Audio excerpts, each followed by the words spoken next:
stunts were performed by professionals. So for your safety and the protection of those around you, Paramount Pictures and MTV Films insist that neither you nor your dumb little buddies attempt any of what you are about to see.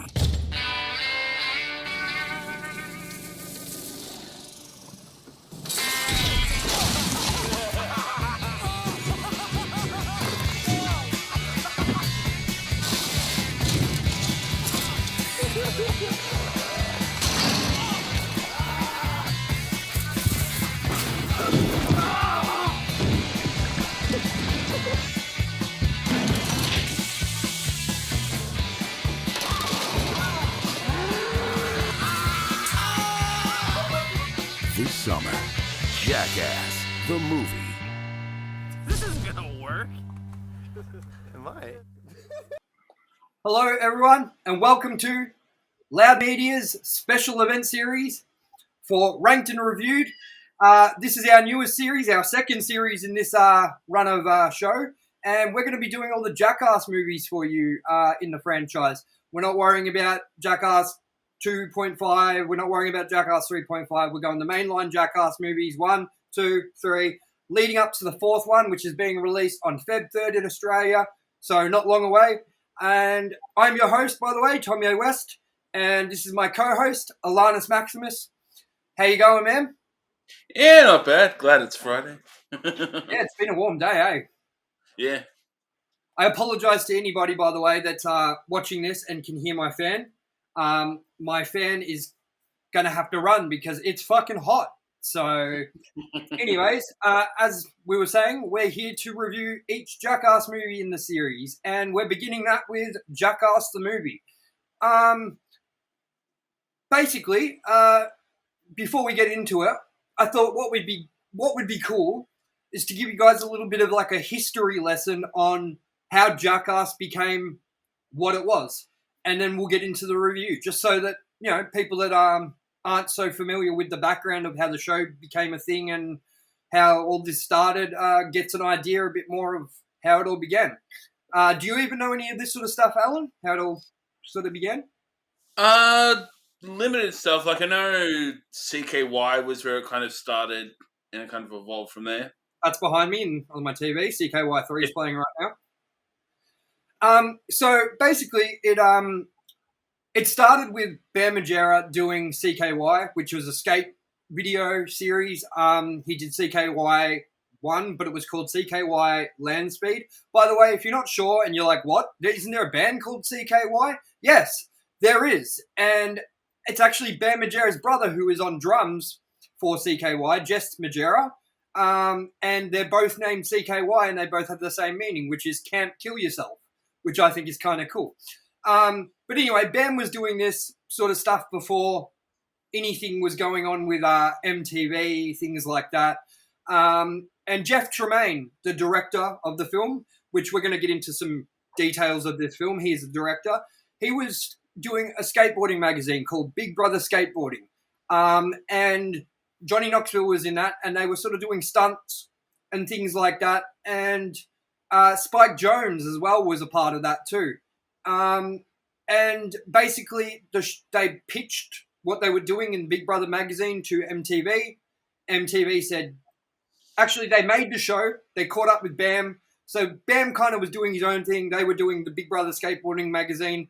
Big Brother saw what Bam was doing, brought them along and kind of got them to meet up and took bits from CKY and some new footage and created the first season of Jackass, which hit MTV. So majority of the stuff in the first season, they weren't filmed as a group. They were filmed, there was stuff from CKY, there was stuff from Johnny Knoxville, there was stuff from everyone else. And they kind of combined and made Jackass. And I was watching something on it earlier, and even Jeff Tremaine said that they weren't even quite sure what Jackass was going to be while they were even filming it. They weren't sure if it was going to be hosted. They weren't sure if they're going to have a guy behind a desk introducing the stunts, because they were thinking TV. They weren't thinking this. They're like, this is a skate video. This isn't television. And Spike Jones, the producer, said, "You're thinking about it too hard. This is what it is." And that's how they came along with Jackass. So I don't know if that helps anyone with a bit of a history lesson, but thought it was important to kind of tell the origin of where all this began and how it became what it was today. Did you know much about that sort of all that, Alan? Not as much as you went into there. Definitely not. Like I kind of vaguely knew where it started, but not to that degree. I kind of tried to slim it down just because I don't want to talk for ages about. But there's long ass stories about it. I mean, Steve-O was in clown college, and he was one of the 4 people to graduate from clown college. I think it's 4 or something, and it's technically harder to graduate from clown college than Harvard.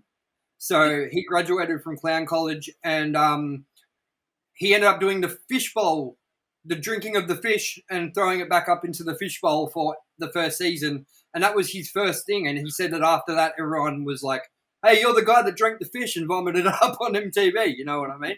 So, okay, so we'll get into sort of some details and then we'll get into our thoughts of the movie and kind of just go with the discussion from there. So this movie was rated R, which I believe the rating has changed. It was MA when I saw it in theaters. This runtime is 1 hour and 27 minutes. It was released in 2002, which is fucking a long time ago. It's 20 years, Yeah. And yeah, basically it's directed by Jeff Tremaine. You will know him from directing the Jackass movies, the Jackass series, Bad Grandpa, Wild Boys, and the Dirt Motley Crue movie. So he's done a lot, but mainly sort of in the Jackass sort of realm and that sort of thing. So we're going to get into some more trivia and stuff, but before we do that, what did you think of the movie, Alan, after rewatching it after so long? It was weird. It was kind of like a bit of a time warp at first. It's like, man, this looks so old. But I don't think it's lost a step. I still thoroughly enjoyed it. I did too. I gotta say though, being a big Jackass fan, I've seen these movies multiple viewings. Like I think I've seen every one of them at the movies. I think I've seen them twice or even 3 times sometimes at the movies. I've rewatched them on DVD hundreds of times. I've rewatched clips on YouTube of my favorite stunts, which we will bring up like our favorite stunts in this conversation. But I do feel, not that we watched the next ones for this reviewed series yet, so I want to take more notes and sort of things like that. But I do feel like it is a step up from what the original TV show was, as in like how far they want to push things. But I do feel like it's still a very watered down version of what Jackass ends up being as the movie sort of iterate. You know what I mean? Yeah. Do you feel the same? Like, do you feel it's sort of finding its feet and a bit sort of still not too pushing the limits? Yeah, I think it's yeah, no, I definitely agree with that. I think it's still kind of discovering itself a bit there. It definitely was. Do you remember when this movie got announced and anything like that? Because I have specific memories of this movie and how hyped I was for it. Like, were you like very aware of Jackass before the movie started, or? I knew of it. Hadn't watched heaps, so I'm not. I actually think I first found out about it because I think before the movie, there was a rumor went around that Johnny Knoxville had died, and I was kind of like, "Who's Johnny Knoxville?" And that's kind of what kind of got my attention with it. I can't actually remember if I saw the first movie at the cinema. I know I definitely saw the second. Yeah, it's. I think I might have seen it at the cinema. It's a little bit hazy. Did you 20 see, years ago. Did you see 3D? What was that? Did you see 3D at the cinemas? Jackass 3D? Yeah, definitely. That was good at the cinemas, but we're not talking about that one obviously today. Yeah, I kind of watched Jackass on MTV. Like I had Foxtel, and I was really into Jackass as a show before the movie came out. And then I heard rumblings of a movie, and I was like, "Oh, I'm excited for that movie." And I remember going to Hoyt's Cinemas in Eastland and seeing the giant cardboard cutout for it at the movies. And it was the first time I'd seen.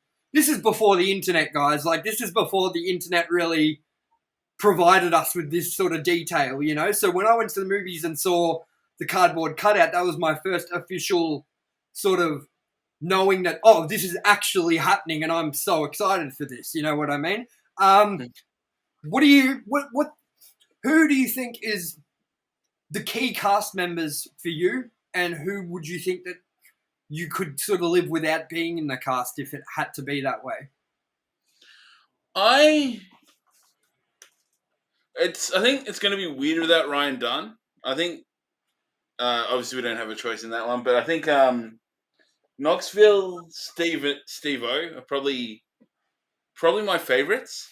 It's probably a little bit controversial, but I reckon I could do without Party Boy and Bam. Like they I don't think they're the most entertaining of the bunch, kind of thing. Well, I will agree with you to an extent on those. I feel like Bam, for me, is a prime cast member. I feel like if you're going to look at it, like I could kind of forgive. I can forgive Bam not going to be like that. He's not going to be in the new one. Like I can forgive that and watch the movie and enjoy it only because I know of why Bam's not in it, and it's probably for the best. You know what I mean? But at the start, I feel like Johnny Knoxville, Bam Margera, Steve-O, and Ryan Dunn are the main attractions in this movie, and all other movies. Rest in peace, Ryan Dunn, obviously. But yeah, I feel like those are the main guys. I feel like Party Boy. Yeah, I don't like the whole Party Boy stunt. I don't like all that. That's all he really does. But his humor and his laugh and his personality and just him as a person, I really like. And I feel like he shines more, from memory, shines more in the other movies than this because he does a bit more. I could probably go without Erin McGehee.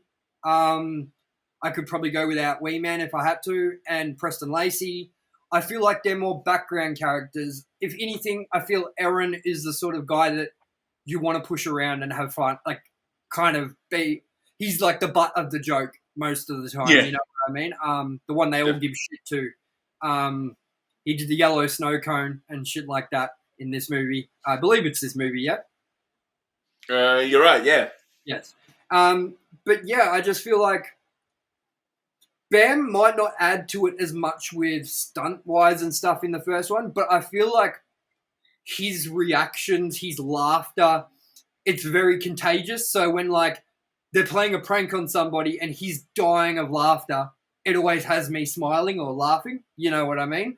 And that's what I feel like is important. Is maybe Bam, especially in the first movie, doesn't do a lot, but that personality kind of without it, I don't know how I'd feel about it as much. You know what I mean? I feel like I feel stronger with him being a part of it. You know. But yeah, like talk to me about some of the things you really loved about this movie and some of the things you really hated. It has its peaks and troughs, I reckon. A lot of them, once again, like the bits that really kind of, I guess, bore me is Party Boy, like the whole just getting down to his G-string and dancing around. It's like, I get how it's funny, but it's just not really my kind of humor, and it comes up that much. It's like, this again? Really? That's how I feel about the old people segment. Yeah, the old people segment isn't that great either. And they do it, and we're not trying to spoil further ranked reviews or spoil further movies, but they do it every movie, the old person thing. And I kind of just, now I've seen that they're doing it again in the fourth one, and I'm a bit like, I'm so sick of this joke. But what they've done, from what I can see in the new trailer, the parts that they are doing with Knoxville being old again looks actually really hilarious because there's some more thought put behind it than just him walking around with his nuts hanging out or whatever. You know what I mean? So, and yeah, tell me some of the things that what was your favorite moments and things like that. I think the highlights, my favorite bits of the movie, something just tickles me with the golf buggies and Knoxville getting like folded in half. That was one of the high points. And another thing I like is just because of like partially as well, just like the look on his face when he knows what he's gotten into is when he gets shot with the beanbag gun. Yeah, that's one of my favorite bits of the movie as well. Because just alone, just before it happens, him just looking, and Butterbean. That's also. I'm going to say a few words here. I'm going to say a few words here, and I know you'll have to agree with me on this. Yeah. Golf course air horn. Yes. Fucking brilliant, man. And what I thought we'd do with this is we're going to hopefully not get copyright stricken for this, but I thought we'd bring up a few of these clips and play a few of them for you just to kind of, I don't know, if you haven't seen the movie or if you haven't watched much of it, I feel like showing you some clips that we like from the movie is a really cool idea. So I'm going to bring in the golf course air horn right now, and we'll play a segment of it, just so you guys get an idea of what we're talking about here. All right. Let's do it. Wait, I can't hear it. 1 second. There we go. When people tee off, when they're coming down with their swing, we're going to blow these air horns. Oh.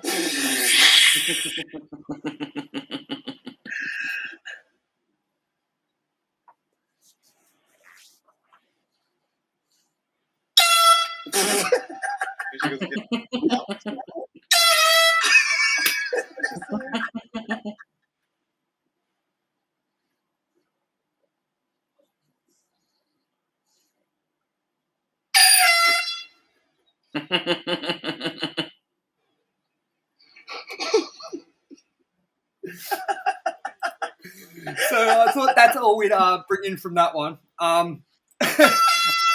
So I'm still playing. But I thought we'd bring that one up. And you said you really liked which clip did you say you really liked again?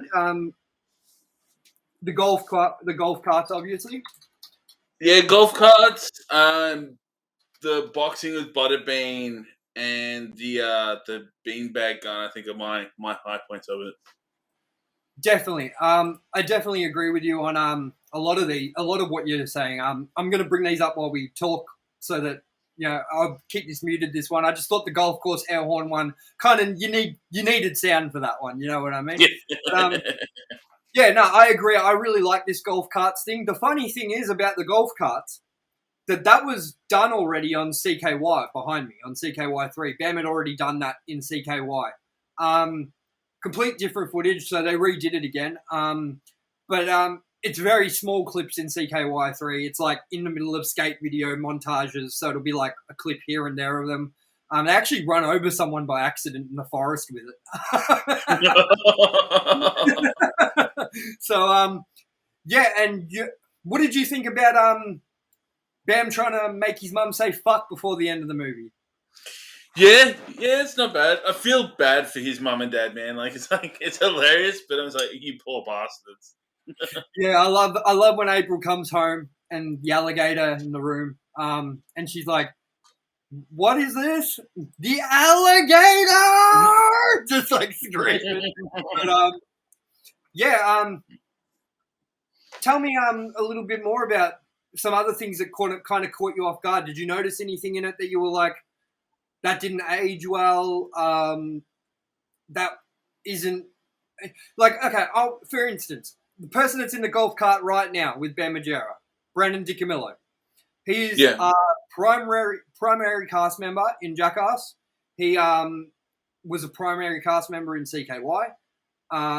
And basically, he's not in the rest of Jackass the movie except for that one clip because he said, why should I do all this shit just to make some fat cats in Hollywood rich? That was his whole thing of not wanting to do it. So that's some pretty standards that he has some standards where he's just holding to it. He's like, nah, fuck them. I don't want to make anybody money. And Bam's like, but you're crazy, Brendan, because you're going to get rich from this too. And he's like, oh, I don't care. And that's the same with Chris Rabb. Chris Rabb was only in this for the bungee wedgie, which I fucking love that stunt. Yes.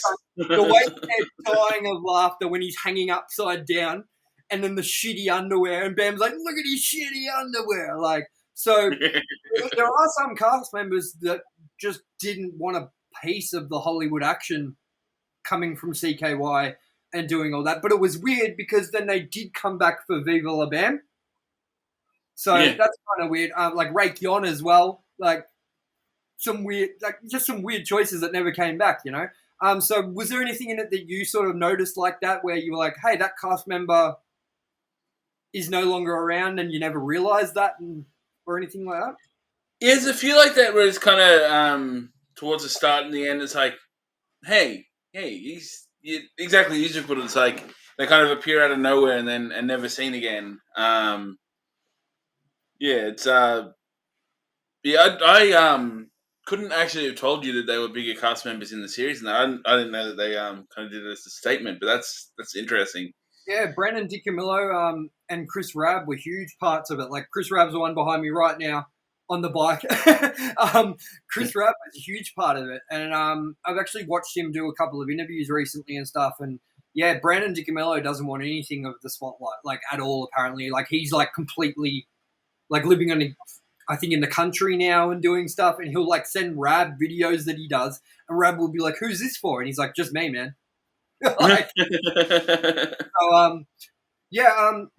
who did you feel kind of didn't put in more in this movie than you thought you would like? You know, was there anyone that you thought you'd like to see more of but you didn't? Or do you feel like anyone stole the spotlight sort of thing more than others?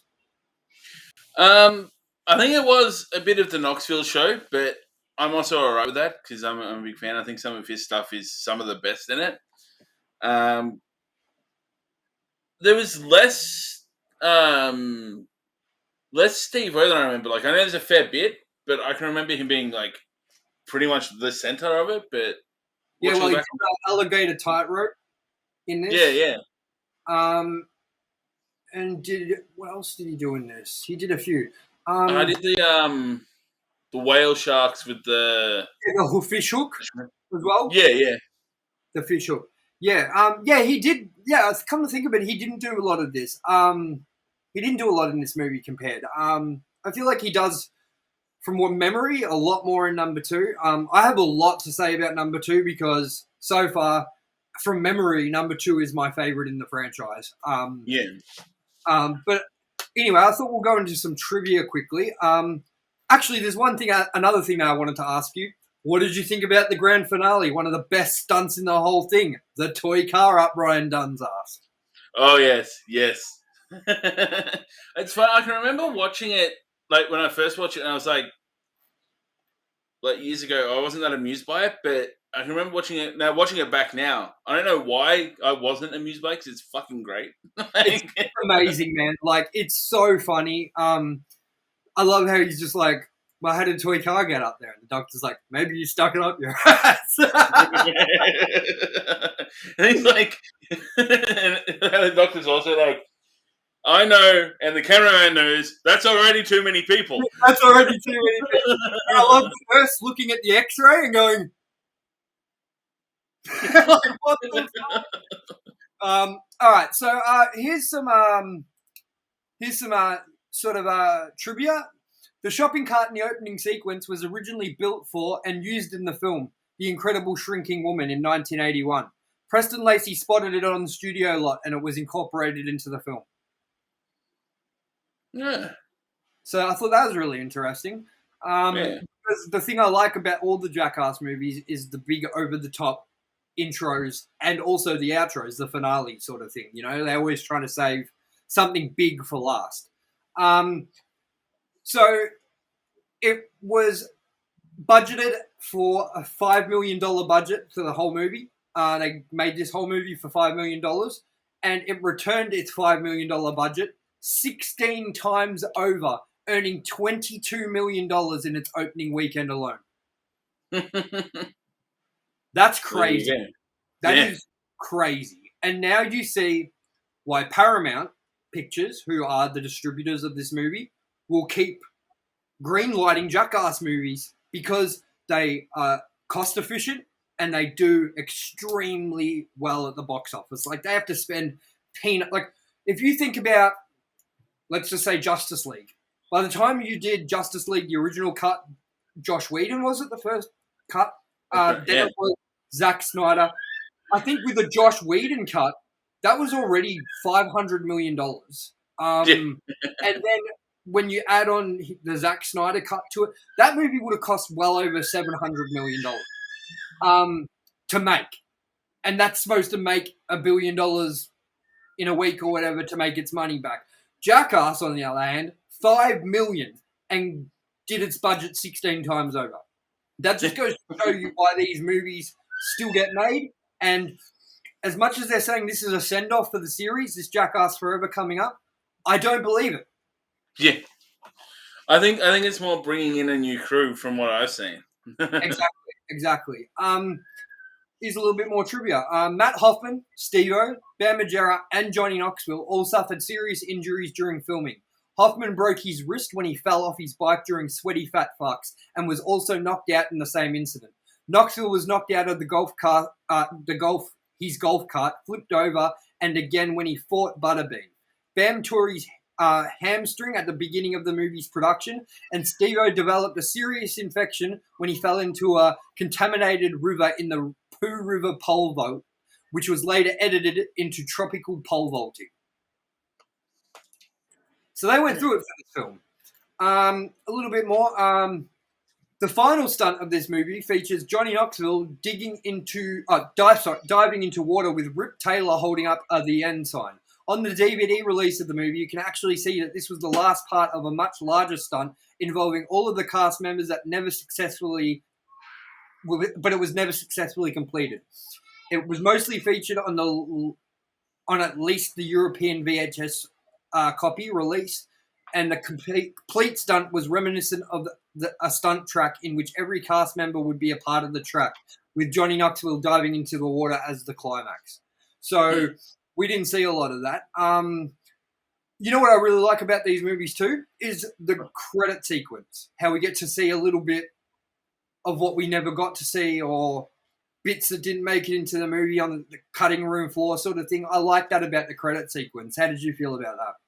Yeah, no, I've always liked the credits as well, and the kind of post credits, and yeah, it's the kind of thing that it's worth sitting in the movie to watch. The credits, like, it keeps you interested.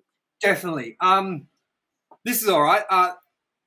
According to the DVD commentary, the two angry gentlemen who were the victims of the golf course air horn stunt would originally not sign a release form to be featured in the movie until the production crew took them out for a few drinks. The two gentlemen eventually agreed to sign for the permission. And maybe one little bit more.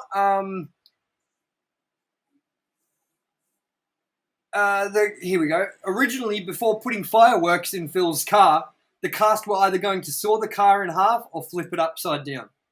You got it slightly then.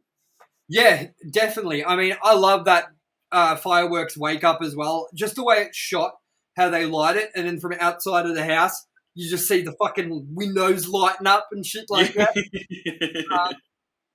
And another stunt that is really small, really short, but I just really like the style of this stunt is Ryan Dunn doing the BMX over the jump into the cactuses. Yeah. I don't know why, but I really like that stunt. So, I mean, tell me a little bit more. Like, was there anything that you really, like, cringed at? Was there anything that you were, like, kind of, I'll skip over this? I think the whale shark scene with Party Boy and Steve-O, I think that bored me a little bit. Like, it wasn't that it's kind of like the part of the movie where I'll go out and, like, take a piss or get a drink or something. Like, I think that was a bit of a low point. Yep. But mostly it's fairly good. Like, it's consistently funny, minus a few small things that I mentioned. Like, it's one of those movies that you watch and you don't realize how long it's gone because it just has you amused most of the time. Definitely. This is a little bit of a interesting. According to a 2021 interview with GQ, Johnny Knoxville said that a stunt was planned with Chris Pontius dressed as his devil character and dropping in on the Pentecostal church, whatever, service where the congregate, I can't even say that word, congregants, handle live venomous snakes. However, the insurance coverage for the stunt would have nearly doubled the $6 million budget. Yeah. And one final bit of trivia, which I think is really funny. It took 23 takes for Erin McGehee to get the intro for the mouse trap stunt right. It got to the point where Johnny Knoxville got so frustrated with Erin and almost introduced the stunt for him.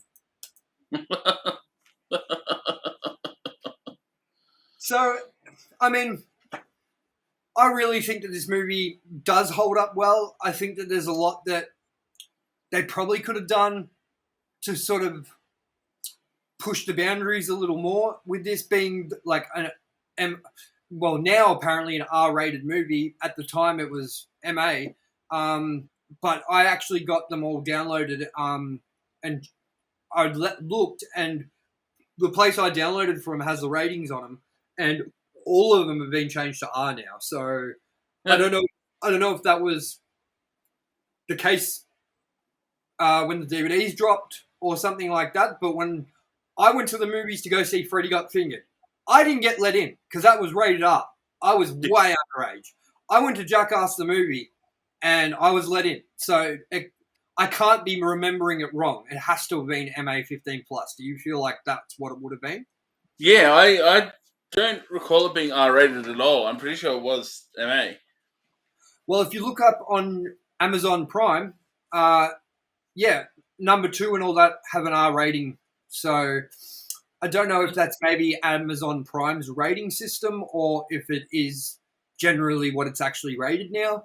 But I don't feel like this movie deserves the R rating that it gets. No, I think it's a bit of a change in the times. I think it's that's exactly what I was saying. If you look at this is a perfect example. If you look at Jurassic Park 1 PG, Jurassic Park 2 PG, Jurassic Park 3 PG, Jurassic World M. Jurassic Park is way scarier than Jurassic World, yet it's PG, and it's because of the era it came out, and that's what I believe. Maybe that's what happened with Jackass, is it wasn't looked at as an R-rated movie then, but now when you compare it to other R-rated movies, maybe it falls into that category, and it's been re-rated by the ratings board. I have no idea, but yeah, sort of as me and Alan like to say, we don't like to keep these reviews going just for the sake of talking and getting minutes up. We like to make it factual. We like to make it informative, have a bit of information, and sort of give our take on the movie itself. I mean, I really like the opening of the movie with the crash car derby. I really think that's funny. I love when they return the car. I just think that's hilarious. That's the best part, when they return the car and sort of to pay for it, which I thought was really good. And I also really like, the whole ending, man. Like, the golf course air horns towards the end, the BMX stunt. Actually, here's another one for you. The off-road tattoo, where Steve-O's getting tattooed by Henry Rollins. Yes, with Henry Rollins. That was originally supposed to be Nikki Sixx of Motley Crue. Oh, really? Yes. So Steve-O apparently rocked up thinking it was going to be Nikki Sixx, and at the last minute, it was Henry Rollins. What did you think about his inclusion in that? And maybe we should actually talk about the other cameos in this movie. What do you think of all the cameos in this movie from skateboarders and other sort of celebrities? I think I'm surprised it kind of slipped my mind, but yeah, that's I think that's my favorite cameo because I'm a Henry Rollins fan.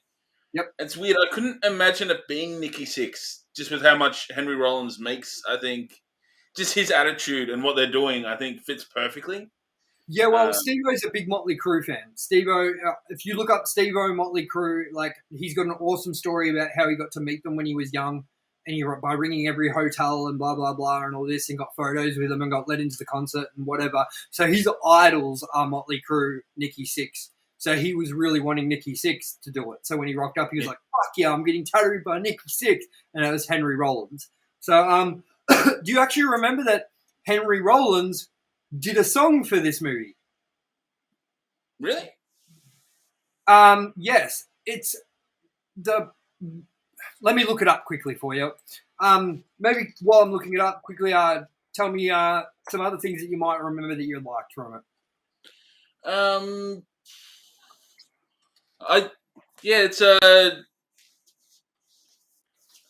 don't know. That's the another part I don't like. I think the skateboarding panda bit scene as well. I think that's another one that just kind of Night Pandas? it's a bit of a trough in the flow. Just I don't know. It's maybe because I'm not that into skateboarding. I don't know, but it just didn't really amuse me. Okay, I'm confused. It wasn't Henry Rollins. It was Andrew W.K. Ah, We Want Fun. The other cameos would have been Tony Hawk as Matt Hoffman. Matt Hoffman, Eric Costin, skateboarder. Trying to think who else. Rip Taylor. That's right. Yep. You know what I really do like as well is the one where they're the burglars in the ceiling and they fall through the ceiling. Oh, the dude just. Yeah, that's such a great bit. It's funny because it ties into like what we're talking about, the pretty much the whole Scream franchise with the cameraman in the second movie. As like the Exactly. the whole conversation with Wes Craven now is like, if something like this happens, it's the white people that stay behind. It's just like that just lends testament to it. Exactly. I do like the sweaty fat fucks bit, mainly because of sort of the way that they choreographed their moves and sort of made it more than just like them. It was like, let's do it together. Let's make it like symmetry. And it kind of just has this cool feel to it. Yeah. I just can't wait till we get to number 2 because I've got so much more to say about number 2 because there's just so many bits in that movie I love. Don't get me wrong. This movie's great. And there are some great deleted scenes too. If you haven't seen them, I suggest looking them up. There's some great deleted scenes that didn't make it, like Raytheon getting covered in mustard and he fucking hates mustard and he ends up kicking Bam's Audi in, like his car in. I remember seeing that. Like, I'm sure I've seen that, like, when maybe a director's cut or something, but On that's DVD, something... would have been probably. And the, when you were talking about the tropical pole vaulting, I can remember Steve-O going into the fetid water. Yeah. But it wasn't this time that we watched it. So, yeah. Yeah, that's interesting because I didn't even think about that when I watched it. Again, I didn't even notice that bit missing. But they do the tropical pole vaulting, and it's got the Ramones song in the background playing. Yeah. Let's quickly look it up. Fuck it, because we're towards the end of this review anyway. Jackass the movie, tropical pole vaulting. Yeah, here we go. So it's got, I'm going to share the screen in 1 minute. We just got a fucking Uber Eats ad running in the background, which you always got to love, you know? Let's get rid of this. Share screen, window.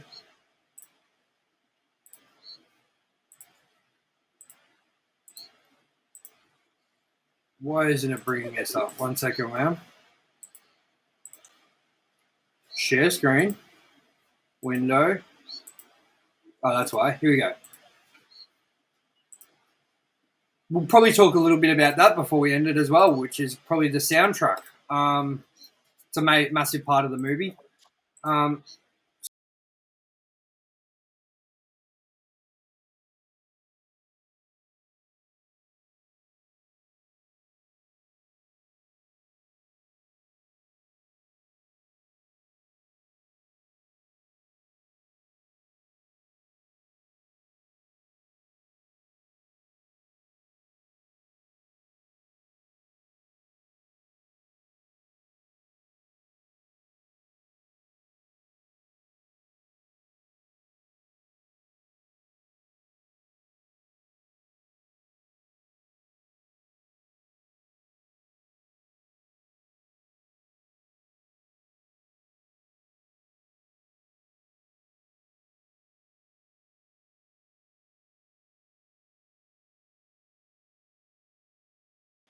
So yeah, that's the part that the Ramones. So what did you think of the soundtrack as well? I enjoyed it, and it's It's very almost retro now as well. It's like the reference to gore, sorry, on the cards and that. And it's like all these things that were big back then. Is I dug it. I dug it a lot. I agree. So anyway, that pretty much like wraps up our review thought on the first movie. I know it's a bit of a shorter review than we would usually do, but with the Jackass movies, they're kind of a hard thing to dissect, unlike Scream, which has lots of elements to it to sort of pick apart. I mean, this is going to be a great time doing this series, the rest of Ranked and Reviewed, because I feel like we'll have more to say when we can compare each film rather than just going off the first one. I always feel like the first one is hard to kind of review and rank because we got nothing to rank it towards. But Yes. So far, I'm going to guess that this is probably going to hit the lowest point in my rankings.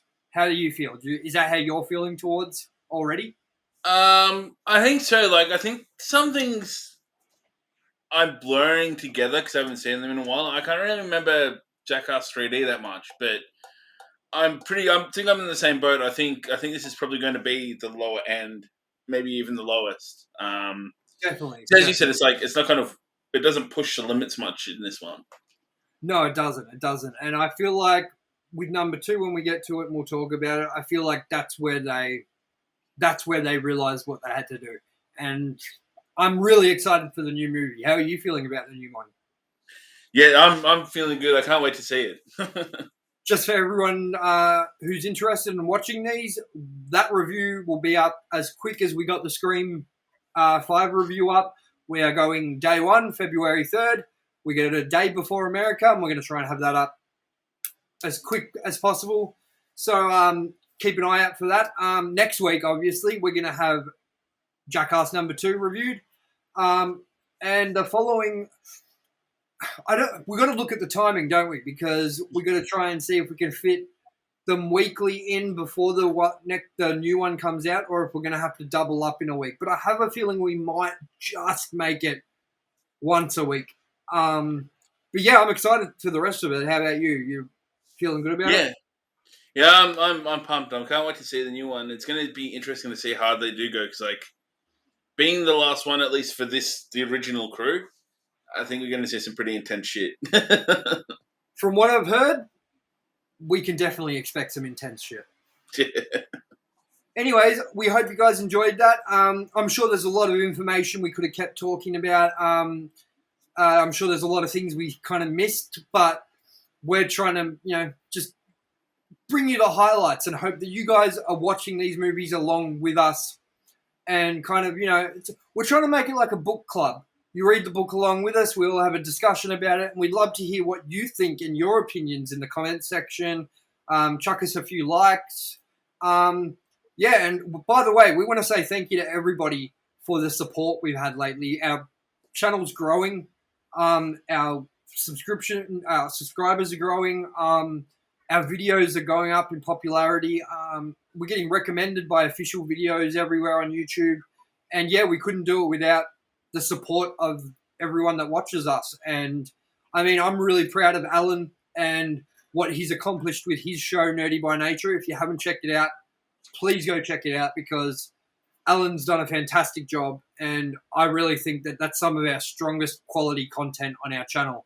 And I'm really happy that Alan's thrown himself into it and giving it all that he's got and helping this channel become something special. And we hope that you guys feel like you're a part of making this special too. You got anything to say about that, Alan? Oh, first of all, thank you. But yes, thank you everyone that's been watching. It's been cool watching it kind of snowball and pick up a bit of momentum, and it's really cool that seeing, especially the comments as well, people are enjoying what we're doing as well, which I'm digging. Exactly. And for all of you wondering, if you do comment on our thing and you can't see your comments straight away, I'm going to change that very shortly. It's just I have to approve comments before they're seen publicly.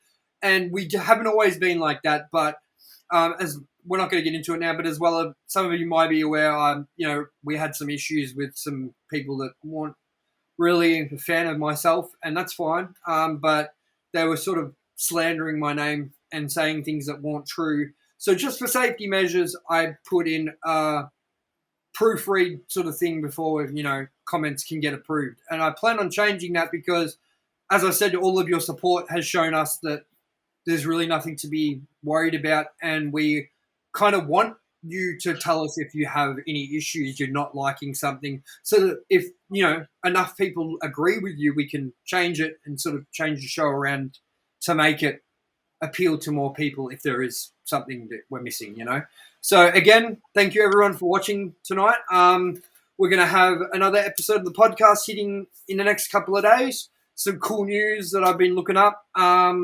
including the release date for the new South Park season. So we've got a few, which will be the first season, by the way, in 3 years. So it's pretty cool. But anyways, man, thank you for doing the review. And thank you to everyone for watching us. Again, this has been a Loud Media special event series. This is our ranked and reviewed series for Jackass. Coming next week, Jackass number 2. Keep an eye out for that. I'm your host, as always, Tomye West, with my co-host, Alanus Maximus.